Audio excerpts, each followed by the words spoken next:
Quel accessoire incroyable! Vous l'avez bien compris, on va parler de maquillage, de conseils tendance et de make-up. C'est parti tout de suite pour 2 minutes chrono.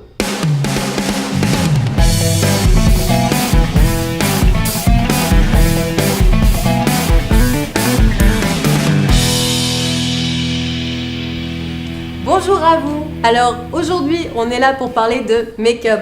J'ai quelques conseils à vous donner. Inès est là avec nous pour servir de modèle. Merci Inès d'être là. Comment on met un beau regard en valeur, Suzy?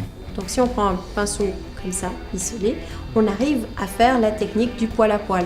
Il suffit de mouiller la pointe du pinceau et prendre une poudre opaque du ton du sourcil de votre cliente et on obtient un poil naturel.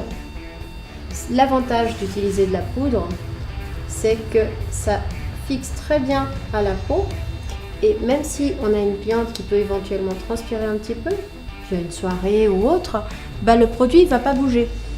Pour un sourcil parfait, Suzy, y a-t-il une règle? Alors, tu dois prendre à l'aile du nez, en sens vertical, tu dois avoir le début de ton sourcil.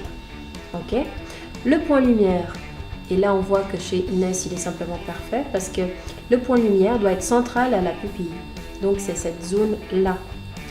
Et où il doit terminer? Il doit terminer par rapport à la pointe de l'œil, toujours en prenant l'aile du nez. Suzy, au fait, comment on fait pour avoir un petit regard inoubliable?